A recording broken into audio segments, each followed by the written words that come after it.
Hey guys, welcome to another commentary done by Diggity. This is not BSL. Wow. Force of Habit. This is Fighting Spirit Mania. Set score is 1-0 in Bonyth's favor. This is so again, it's 7 best of 7s. This is the second set. It's the second set of 7. And Dewalt is up a game in the second set. So now we have cross spawn. Upper left hand corner, we got Bonyth starting as the Peach Protoss. Bottom right hand corner, we got Dewalt starting as the Green Protoss. I can do top versus bottom for these, but I'm gonna, when the colors are interesting, that's the one little bit of variance we get in these long series. So I will, where it's tenable, where it doesn't disrupt, where you can actually tell what's going on, I will have the colors differentiated. So interesting in game 1, Dewalt able to actually, so kind of an interesting collision.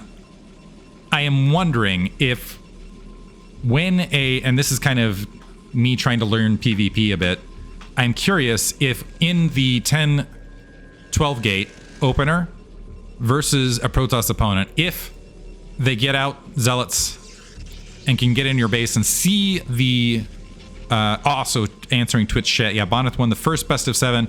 Also, I should say this is the lower bracket final, as in Bonyth took the upper bracket. So if he wins this, it is done. And if you're wondering, for the previous cast of the best of 7s, it's in my back archives of games I've casted. I think it was in between these last 2 seasons of BSL. So this was played a while ago, but the winner has not yet been announced. So hopefully there's some degree of tension. In the meantime, we have Bonyth scouting bottom left. Single gateway up for Bonyth. Both players going to go for gateway into assimilator builds. Cybernetics core dropping. And look, the only real variance right here is it's a nearby gateway for Dewalt right this second. A little bit off the front, where we have a little bit closer to the natural expansion here for Bonyth, which might just be variance on positioning. This is the aspects of PvP I'm a little unfamiliar with on this map in particular, as to what advantage there is as far as gateway placement towards the ramp. I actually wonder about that, actually. Is there... So it makes sense you needed a little bit staggered back to let Dragoons through, but I'm wondering, is there ever a scenario... I guess Dragoons are just kind of dumb, so you don't generally want to create some sort of problem in that degree, but anyway. Initial Zealot constructed to provide standard defense, Dragoon to follow. Going back to half thought, I'm wondering if you do what Dewalt did, where you can get the initial gateway Zealots out in position, and you know that it's been 10-12 gate and a little bit of a delayed gas, and you get that scouting information in, is it DT an automatic win? Here we have DT risk, and this is going to be important. So Bonyth, is he going to get through? Is he going to spot it now? Citadel of Dune's up, bottom left-hand corner. Probe dies, but it saw the pylon here, but I do not think it saw the Citadel of Dune.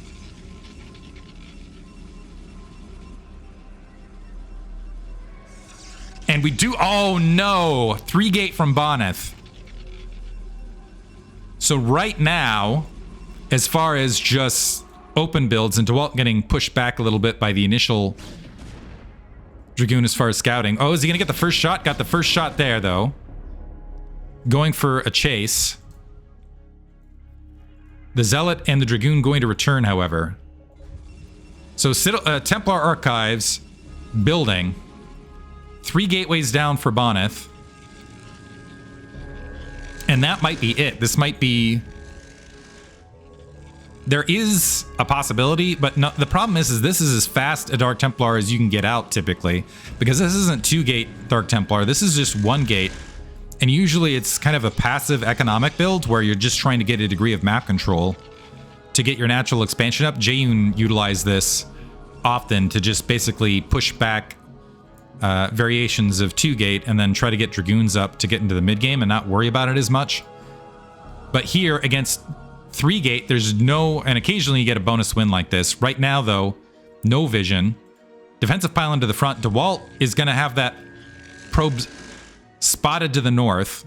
And Bonyth being very diligent, just revealing 2 Dragoons at a time. So on his end, he's thinking, okay, I'm being very clever with my heavy gateway opener, but instead... a High Templar to follow up. Well, this actually might turn out in Bonyth's favor, actually, depending on the Dark Templar positioning. So the Dark Templar is making his way out. You have all of the troops that are going to crash down towards the natural. And this is a somewhat and this is a High Templar without energy following up, by the way. But there could still be a canceled Nexus, a retreat to the high ground. 2 cannons dropping behind this, by the way. I don't know how this is going to play out now, actually. So Bonyth pushing into the natural. There is a world where he could blockade the ramp.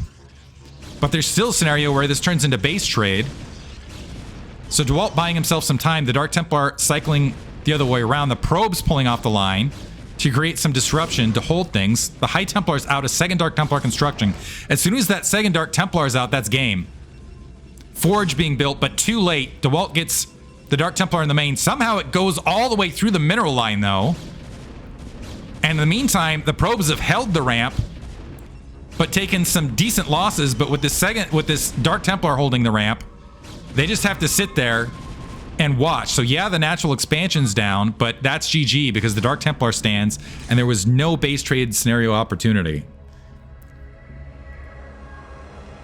So a rough follow-up there from Bonyth. There was a world that was actually, I want to rewind a little bit and talk about like the important, because this is just me being a lazy commentator and going back and talking about this instead of talking about it in the moment.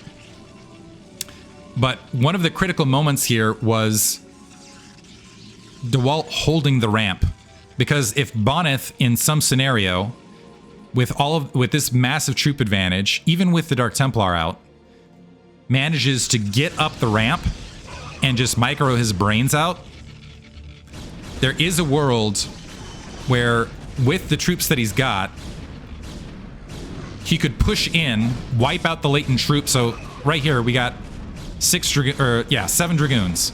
So there is a world here where these 7 Dragoons, before this Dark Templar blockades here, get up and wreck everything and are able to micro against it. Not a likely scenario, grant you, but possible. So Dewalt, in using the probes to hold the ramp to get the Dark Templar to do the exchange, seals the victory and makes it at least a much shorter game than it would be otherwise. This still would have been... Then it would have been a game of yakety sax of like Bonyth trying to sneak out pylons across the map, and this pylon might have been salvation. I just want to throw out that possibility, but as it stands, Dewalt able to secure a second game. Hope you guys enjoyed it. Thanks for listening.